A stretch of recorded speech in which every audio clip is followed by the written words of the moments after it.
ये जीवन क्षणभंगुर है, इस जीवन का कोई भरोसा नहीं। इसलिए कहते हैं कि क्षणभंगुर जीवन की कलिका, कल प्रात को जान खिले ना खिले। मलयाचल की सुच शीतल मंद, ये सुगंध समीर मिले ना मिले। ये कलयुग कलिकाल कुठार यानी कुल्हाड़ी लेकर के खड़ा है कि कलिकाल कुठार लिए है खड़ा। तन नम्र सी चोट झिले ना झिले। इसलिए कहते हैं कि जप ले हरि नाम हरि रसना। क्यों? क्योंकि फिर अंत समय में ये हिले ना हिले। किसी साधक ने लिखा कि काहे माया में भुलाइल बाड़ा तोता हो। अरे खोता छोड़ के जाए के पड़ी। सगरी स्वार्थ खातिर निमन बाउर होता हो। ये खोता छोड़ के जाए के पड़ी। काहे माया में भुलाइल बाड़ा तोता हो। खोता छोड़ जाए के पड़ी। सगरी स्वार्थ खातिर निमन बाउर होता हो। कि सगरी स्वार्थ खातिर निमन बाउर होता हो। खोता छोड़ के जाए के पड़ी। काहे माया में भुलाइल बाड़ा तोता हो। खोता छोड़ के जाए के पड़ी।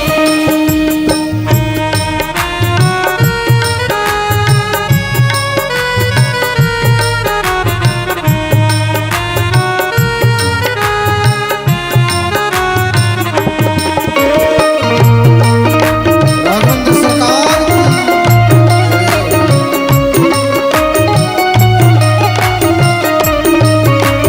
भाव से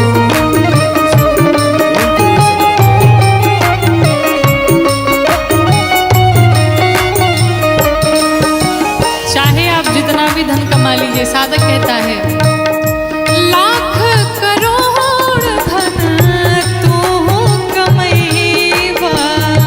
लाख करोड़ धन लाख करोड़ धन तू कमैबा। लाख करोड़ धन खाला खियाला ना त काले के जइबा। खाला खियाला हाँ खाला खियाला ना त काले के जइबा। खाला खियाला जो कुछ भी है दान करिए, भोग करिए, अन्यथा यहाँ पर सब धरा का धरा ही रह जाएगा। और अंत समय में कितनी सुंदर बात कही साधक ने, क्या कि ताहर छीन ली है पहिरल लंगोटा हो। ताहर छीन ली है पहिरल लंगोटा हो। खोता छोड़ के जाए के पड़ी। ताहर छीन ली है पहिरल लंगोटा हो। खोता छोड़ के जाए के पड़ी।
हर जोता हो, होता छोड़ के जाए के पड़ी ही राजा, रंग हो के चाहे हर जोता हो, होता छोड़ के जाए के पड़ी ही काहे, माया में भुलाए बड़ तोता हो, होता छोड़ के जाए के पड़ी।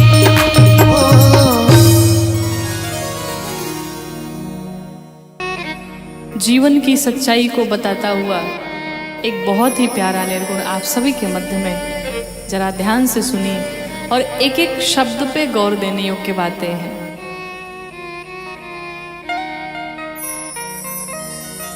झर झर नयनवा बही, थर थर बदनवा चूही, हर हर लो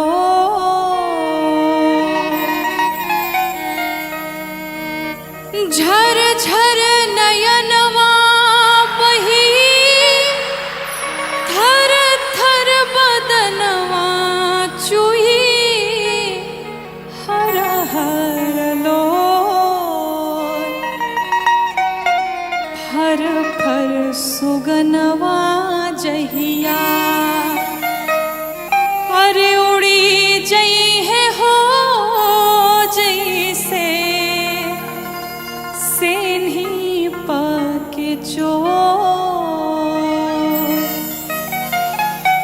तब फर फर सुगनवा जहिया, उड़ी जई है हो जैसे सेन्ही पाके चो,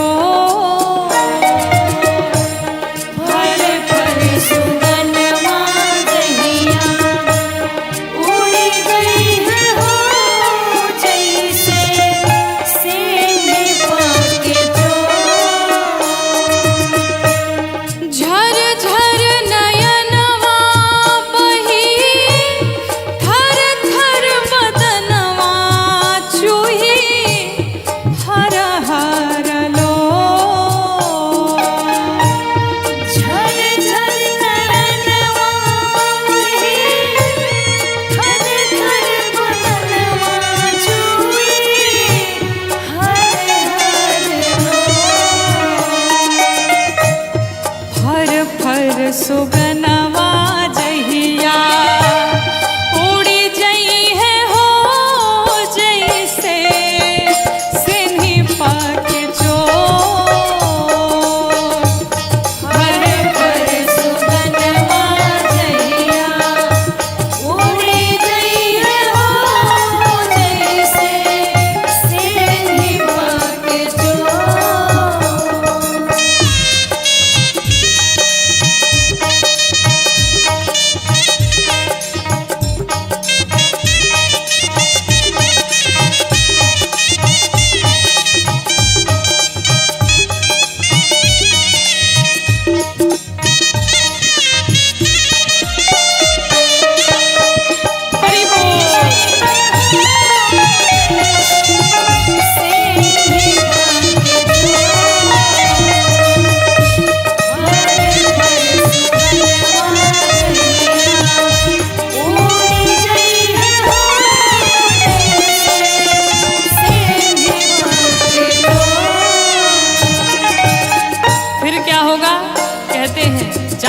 पश्चात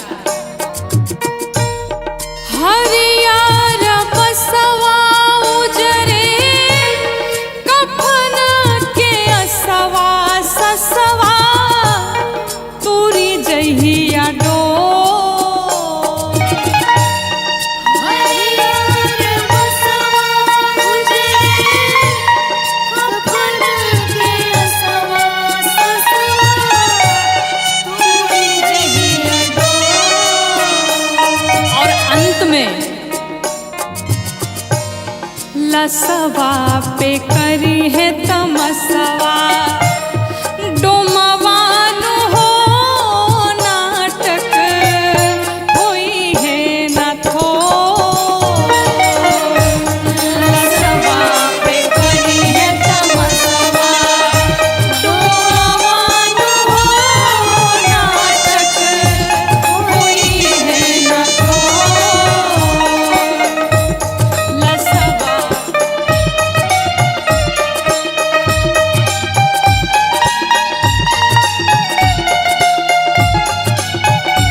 जो जीवन भर हमने करोड़ों की संपत्ति कमाई हुई है, वो एक फूटी कौड़ी भी किसी के साथ जाने वाली नहीं है। साधक कहता है, रुपया के बोरवाए गो फूटा हो कटोरवा संगे जाई न तो।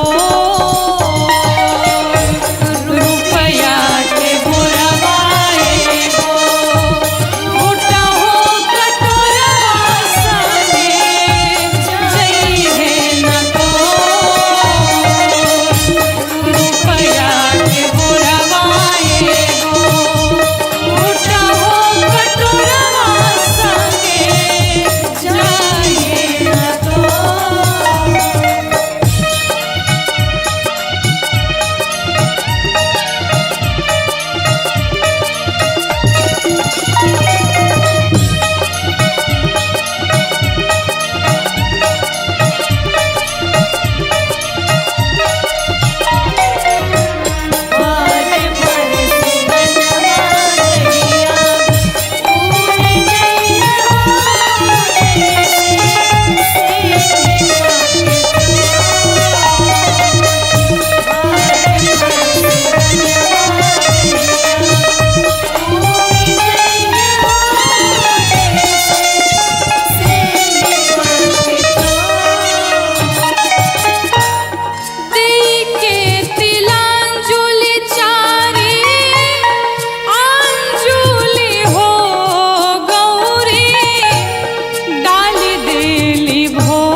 शिकारी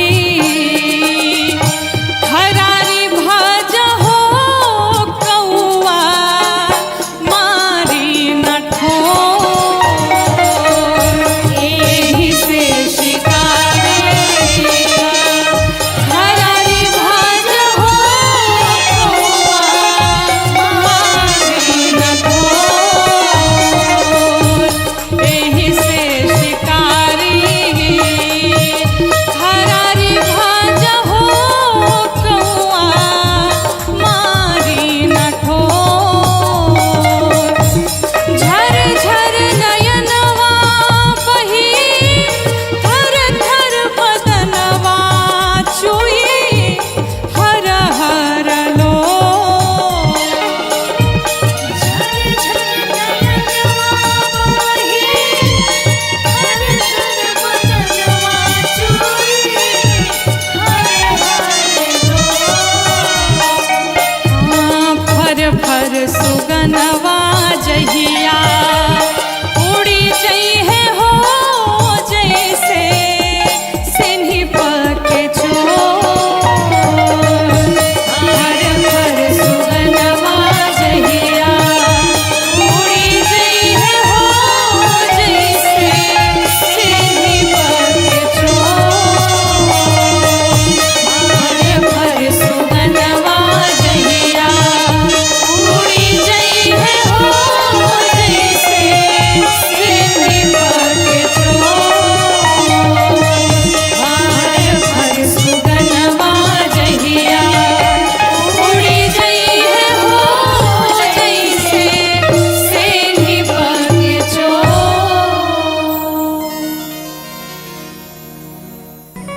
कहते इस जीवन का कोई भरोसा नहीं। इस संसार में जितने भी लोग आपसे जुड़े हैं सब स्वार्थ के नाते ही जुड़े हैं। स्वार्थ लाग करई सब प्रीति। एक भगवान से ही ऐसा संबंध है जो भगवान बिना कारण ही कृपा करते हैं, बिना कारण ही करुणा करते हैं, बिना कारण ही अपने भक्तों से अगाध प्रेम करते हैं। तो अगर किसी से प्रेम करना है तो श्री ठाकुर जी से प्रेम किया जाए, श्री गोविंद से प्रेम किया जाए, माधव से प्रेम किया जाए। क्योंकि कहते हैं कि अगर आपके पास मनी है तो आपके पास मेनी है, यानी आपके पास पैसे हैं तो आपसे बहुत सारे लोग जुड़े हैं। अगर पैसे नहीं हैं तो फिर आपके पास कोई नहीं बचेगा। एक बहुत ही सुंदर निर्गुण भजन, आइए हम सभी मिलके गाते हैं। कि तोता दुनिया के मेला में अकेला हो अचुके कौनो खेला हो जाई कि तोता दुनिया के मेला में अकेला हो अचके कौनो खेला हो जाई तोता दुनिया के मेला में अकेला हो अचके कौनो खेला हो जाई मिली कबो ना करैली बोके केला हो कि मिली कबो ना करैली बोके केला हो अचके कौनो खेला हो जाई तोता दुनिया के मेला में अकेला हो अचके कौनो खेला हो जाई तोता दुनिया के मेला में अकेला हो अचके कौनो खेला हो जाई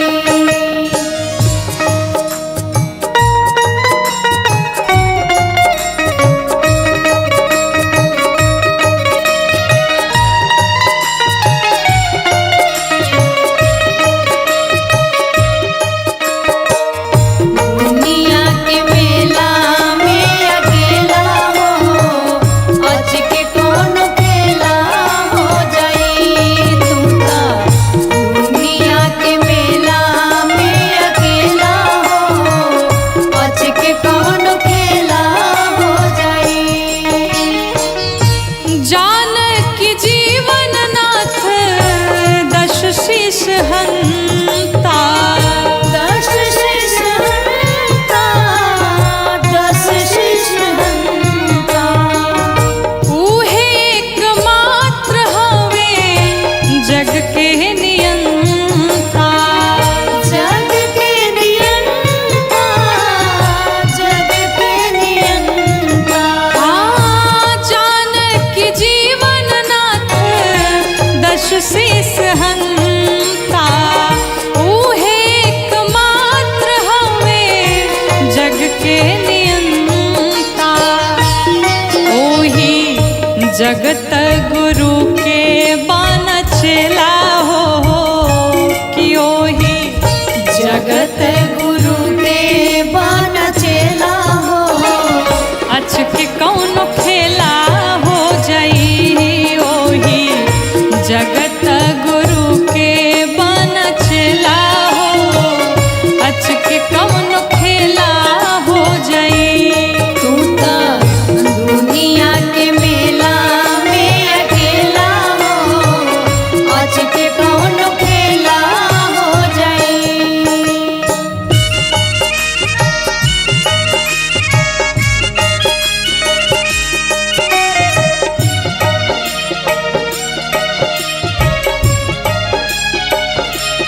तोता दुनिया के मेला में अकेला हो अचके कौनो खेला हो जाई तोता दुनिया के मेला में अकेला हो अचके कौनो खेला हो जाई घेरले बा बेटा बेटी भाई में हरारू भाई में हरारू भाई में हरारू माया में बजारू धरैल तू बेचारू धरैल बेचारू धरैल बेचारू घेरले बा बेटा बेटी भाई में हरारू माया में बजारू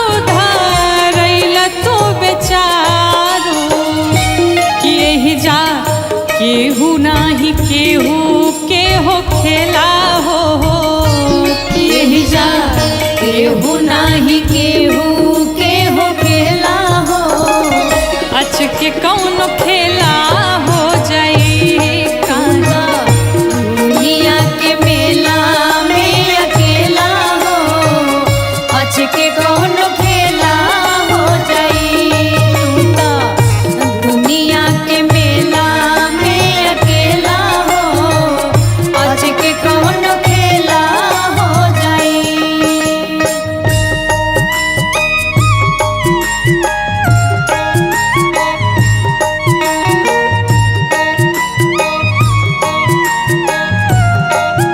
तू तो दुनिया के मेला में अकेला हो आज के कौन खेला हो जाई तू तो दुनिया के मेला में अकेला हो आज के कौन खेला हो जाई। जीव कठपुतरी हा राम जी मदारी। राम जी मदारी हो राम जी मदारी ऊ जवन चाहस तमने होला ए शिकारी। होला ए शिकारी होला ए शिकारी। हाँ जीव कठपुतरी हा राम जी मदारी। ऊ जवन चाहस तमने होला ए शिकारी। कि गौरी इष्ट अनुपमा अलबेला हो कि गौरी इष्ट अनुपमा अलबेला हो अच के कौन खेला हो जाई तू तो दुनिया के मेला में अकेला हो आज के कौन खेला हो जाई। कि मिली कबो ना करैली बोके केला हो कि मिली कबो ना करैली मोके केला हो अच के कौन खेला हो जाई तू तो दुनिया के मेला में अकेला हो आज के कौन खेला हो जाई तू तो दुनिया के मेला में अकेला हो आज के कौन खेला हो जाई तू तो दुनिया के मेला में अकेला हो आज के कौन खेला हो जाई।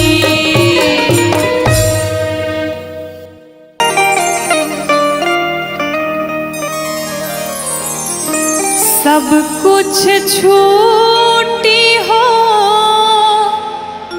सब कुछ छूटी। केतनो तू खैबा जड़ी बूटी लेकिन जाए के पड़ी सब कुछ छूटी। केतनो तू खैबा जड़ी बूटी जाए के पड़ी सब कुछ छूटी। केतनो तू खैबा जड़ी बूटी जाए के पड़ी सब कुछ छूटी। कितनो तो खैबा जड़ी बूटी जाए के पड़ी सब कुछ छूटी। सब कुछ छूटी हो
के साधन समान हो।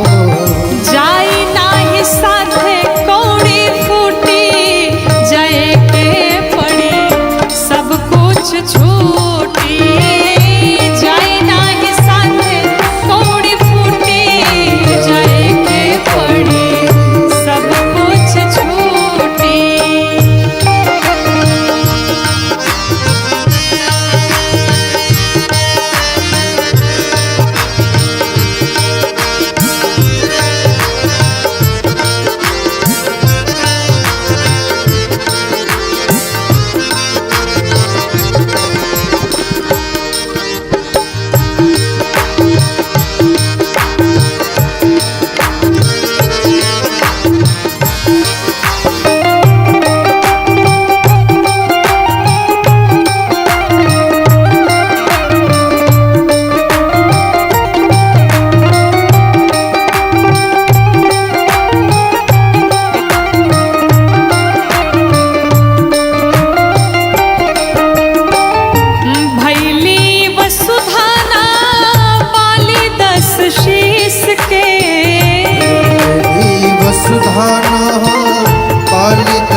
सेवा काम जी शाश्वत सत्य बस एक राम नाम जी शाश्वत सत्य बस एक राम नाम जी गौरी शिकारी के बस यही सेवा काम जी गौरी शिकारी के बस यही सेवा नाम जी राम धन के हो नाही लूटी जाए के पड़ी सब कुछ छूटी राम धन के हो नाही लूटी जाए के पड़ी सब कुछ छूटी कितनो तू खैबा जड़ी बूटी जाए के पड़ी सब कुछ छूटी कितनो तू खैबा जड़ी बूटी जाए के पड़ी सब कुछ छूटी।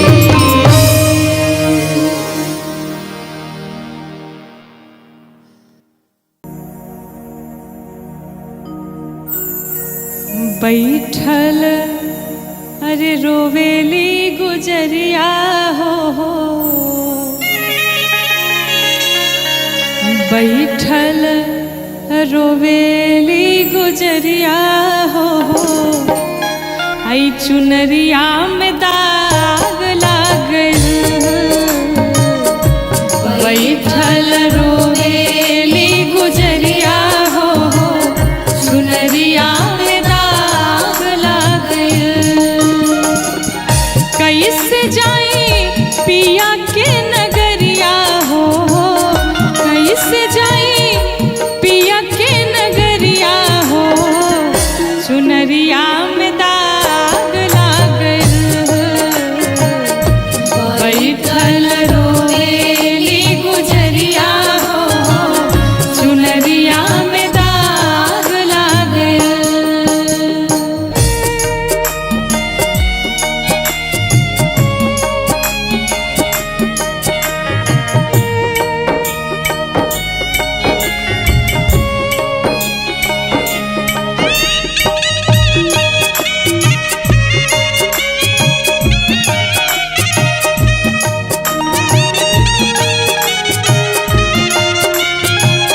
भान होता है, पूरा जीवन जब बीत जाता है और जाने का जब समय आता है तो व्यक्ति को पता चलता है हमने अपने जीवन में कुछ नहीं कमाया, लेकिन अब पछताने का फायदा क्या है।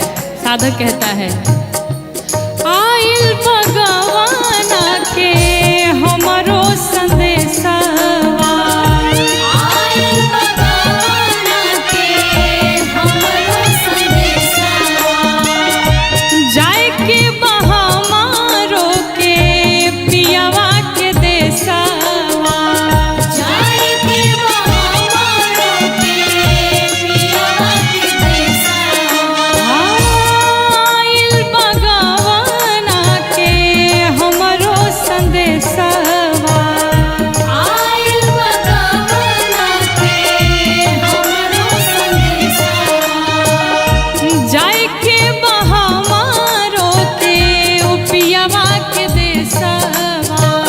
जाए के बहामारो के पियावा के देशवा। लेकिन कांच बाटे हो, कांच बाटे हमरो मिरिया हो, चुनरिया में दाग लागल, कांच बाटे हमारो मिरिया हो, चुनरिया में दाग लग गइल।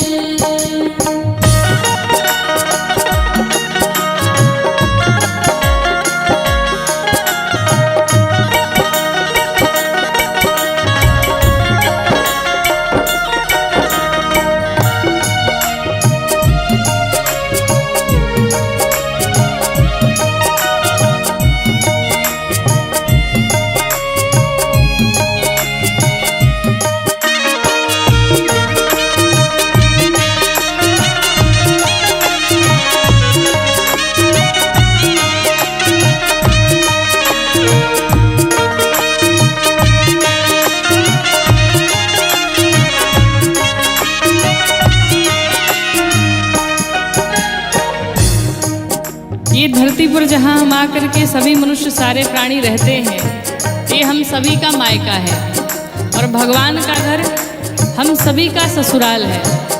आप एक बार विचार करिए, कोई भी कन्या अपने मायके में जब आती है तो कितने दिनों तक मायके में रह सकती है? थोड़े दिनों तक। लेकिन इस मायके में आकर के हमने आपने मिलकर के 4 प्रकार के मित्र बनाए। कौन कौन से? काम, क्रोध, लोभ, मोह, ये 4 प्रकार के हमारे मित्र हैं और दिन रात हम इसी के सानिध्य में रहे, इन्हीं से हमने प्रेम किया। साधक कहता है, नैहर में 4 गो यार बनवाली, नैहर में 4 गो यार बनवाली, दिन रात नाही से नैना लड़वाली, दिन रात नाही से नैना लड़वाली, नैहर में 4 गो यार बनवाली, नैहर में 4 गो यार बनवाली, दिन रात नाही से नैना लड़वाली, दिन रात नाही से नैना लड़वाली, उनके सुतवली हमसे जरिया हो, उनके सुतवली हमसे जरिया हो, चुनरिया में दाग लागल, बैठल रोएली गुजरिया हो, चुनरिया में दाग लग गइल।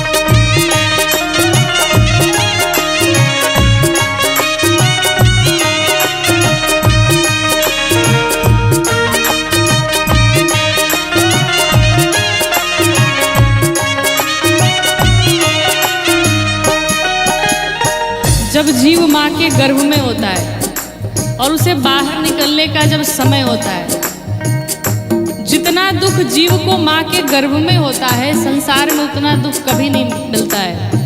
कहा गया गर्भवासम समम दुखम न भूतो न भविष्यति, इतना कष्ट मिलता है।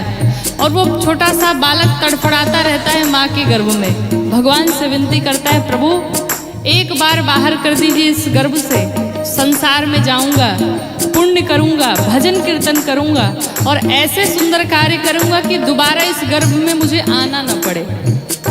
मैं वचन देता हूँ। भगवान से ये वादा करता है, लेकिन जीव जैसे ही गर्भ से बाहर आता है, भगवान की सारी बातें भूल जाता है और संसार के विषयों में लिपट जाता है।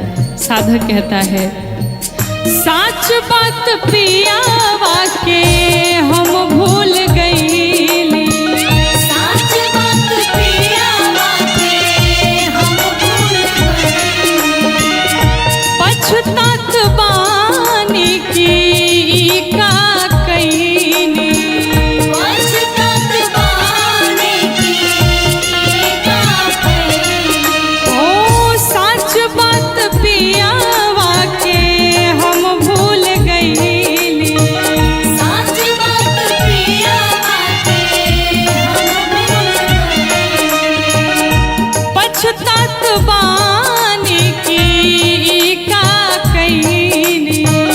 पछतात बानी की का कईनी। लेकिन अब पछताने का क्या फायदा? डोली आइल हो, डोली आइल हमारी दुअरिया हो, चुनरिया में दाग लागल, बैठल रोवेली गुजरिया हो, चुनरिया में दाग लग गइल। सब बात जब पूरा जीवन बीत गया तो अब अंत में फिर पछताने का क्या मतलब है? और अंत समय में जब हम पछताते हैं तो हमारे पास और कोई उपाय नहीं बचता है। फिर हम क्या करते हैं? सिर्फ रोते ही रोते हैं अंत समय जब आता है तो। इसलिए साधक कहता है, बार बार कथाओं में निवेदन किया जाता है, अभी भी कुछ बिगड़ा नहीं है, अभी भी समझ जाया जाए, अभी भी भगवान के चरणों को पकड़ लिया जाए, बुरे कर्म करने से बचा जाए। साधक कहता है, चुनरी के दाग हम कैसे छोड़ाएब, चुनरी के दाग हम कैसे छुड़ाएब, कैसे सजनवा के मुहवा दिखाएब, कैसे सजनवा के मुहवा दिखाएब, ओ चुनरी के दाग हम कैसे छोड़ाएब, चुनरी के दाग हम कैसे छुड़ाएब, कैसे सजनवा के मुहवा दिखाएब। कैसे सजनवा के मुहवा दिखाएब। और ये बात सोच करके जीव लगता है रोने, लेकिन अब कोई मतलब नहीं है। साधक क्या कहता है? बरसेली हो, बरसेले अखिया के बदरिया हो, चुनरिया